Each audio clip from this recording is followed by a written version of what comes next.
ये जिंदगी बेकार हो गई। ये तो नहीं बुझा तो करो है आल हमारो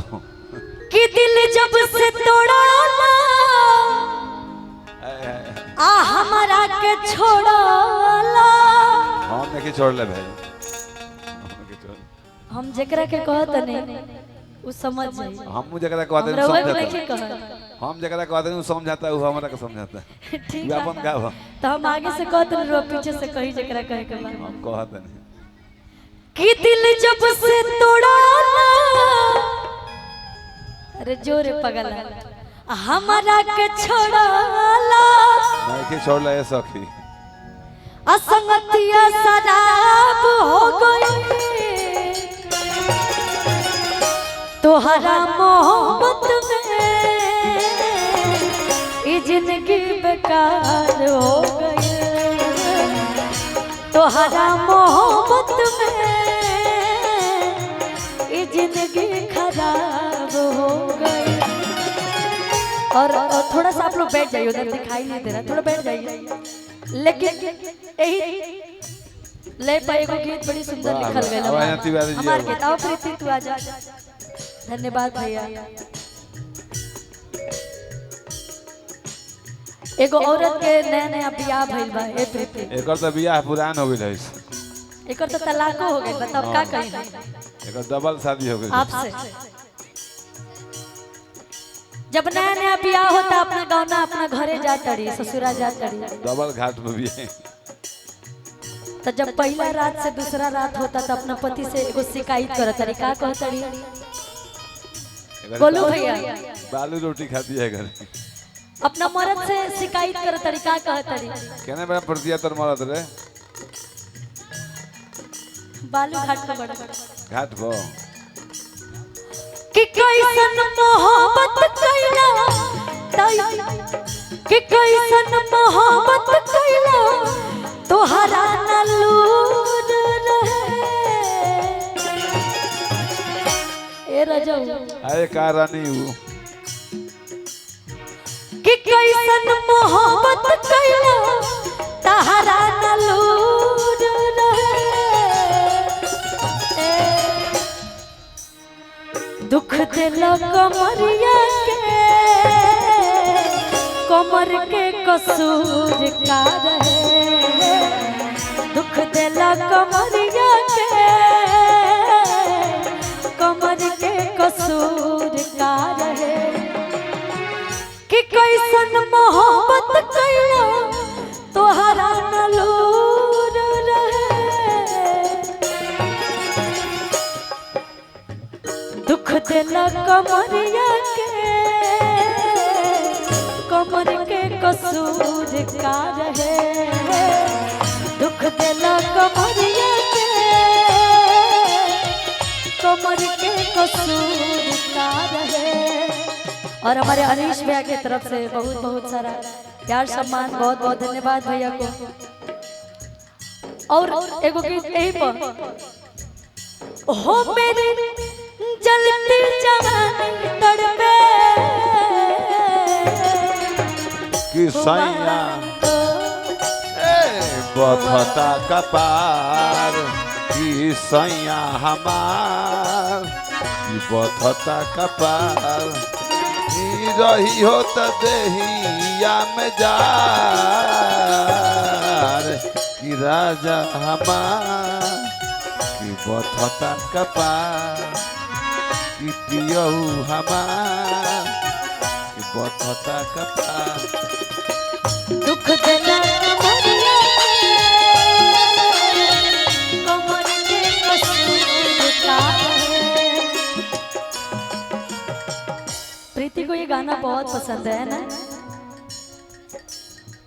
और का कहतड़े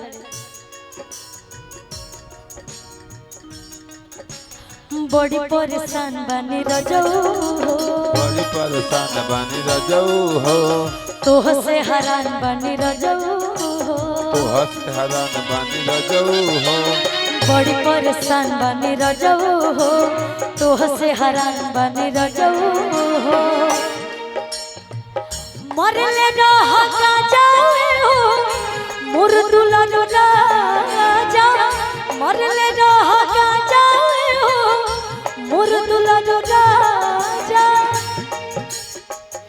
नासा भरपूर रहे गोलू भैया गइला बर्बाद राजऊ दुख दिला कमरिया के कमर के कसूर कि दुख दिला कमरिया में कमर के कसूर का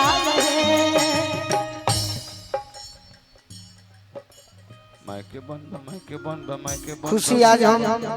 तारा से एगो रिक्वेस्ट करो कि तू तो तमाम गाना गा के पवन सिंह जी खेसारी लाल जी वो लोग भले नाम पर हिट हो गई वो में विशेष योगदान तोहरे बा। सही बात बा ऐसे की ओरिजिनल लाइन हमरा खुशी के रहे का हो छोटे बाबा बिल्कुल सही बात बा तो हमें खुशी के धन्यवाद तहार भले सौभाग्य होई कि हम भैया जोरे गौले बानी गलती ना लेकिन ओरिजिनल लाइन करे रहेला हां और आज हम तारा से एगो रिक्वेस्ट करो कि हमरा परिवार के एगो भाई अब बड़ी निमन गावेला तू सबका संगे गौले बाड़ू हम तो खैर बढ़ले बानी लेकिन एगो छोट भाई ज्ञानी गौतम बड़ी मेहनत करेला आवाज भी सुंदर बा हम चाहम कि बीच में तू ज्ञानी के भी खड़ा करा ली हम अतारा अच्छा लगा ज्ञानी होला के बड़ो बड़े रघु के संगे तहार प्रोग्राम हम देखनी अच्छा लागल बाकी ज्ञानी के जरूर तनी सपोर्ट कर दी ये हमार श्रद्धा बा चलो ज्ञानी माइक लेके उठो हम अभी एक सेकंड भैया अभी हमरा ही नहीं लागत कि हम उतना भी लायक बानी कि हम सपोर्ट करी लेकिन हम साथ जरूर दे सकत नहीं सपोर्ट के हम ना कह सकत नहीं साथे एक सपोर्ट नहीं करे के गोलू भैया हमार बहुत सारा कलाकार के सपोर्ट कर बने सपोर्ट सही मायने में ए तरीका से होला कि केहू के हाथ पकड़ के माइक पकड़ के सिखावल ओ के सपोर्ट कर जाला ना कि अब साथ में हम गाइब तो सपोर्ट ना उस साथ दिहल काहे तो हम जरूर ज्ञानी जी बहुत अच्छा गाते मावत रही था आप गावत रही था हम सुनने बहुत सुंदर आवाज बहुत सुंदर दुख दिला कमरिया के कमर के कसूर दुख दिला कमरिया में कमर के कसूर जो मेरी रूह को चैन दे प्यार दे वो खुशी बन गए हो तुम जिंदगी बन गए हो तुम जिंदगी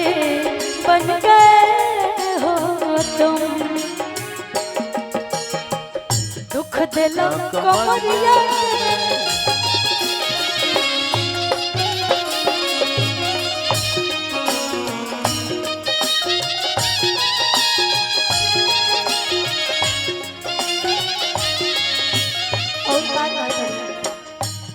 बियाह नहीं खे बोल खुशी लेकिन जब बियाह होई खुशी का बियाह हो गइल बा खुशी मेरी बहुत अच्छी दोस्त है मेरे से कुछ नहीं छुपाती है तुम नहीं जानते एक पिज्जा वाले से शादी हुआ है इसका तो पिज्जा ज्यादा पसंद होगा खुशी को तो हम तो कहे थे अगर पिज्जा लेके भइल बा का करी खुशी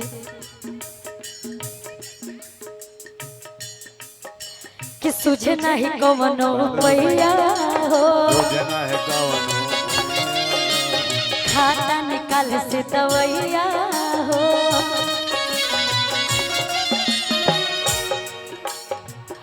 बंद करके लाइट हो को देला भाई बंद करके लाइट जा को देला भाई तहरा तो नासा भरपूर रहे दुख दिला कमरिया के कमर के कसूर का रहे दुख दिला कमरिया के कमर के कसूर का रहे दुख दिला कमरिया के कमर के कसूर का रहे दुख दिला कमरिया कमर के कसूर का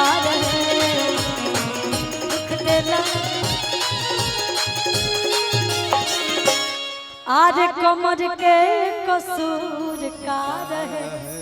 और गोलू भैया की तरफ से और हमारे अरविंद भैया की तरफ से बहुत बहुत सारा प्यार सम्मान। नहीं भैया के नाम अरविंद भैया के तो प्यार हमेशा मिलेला। और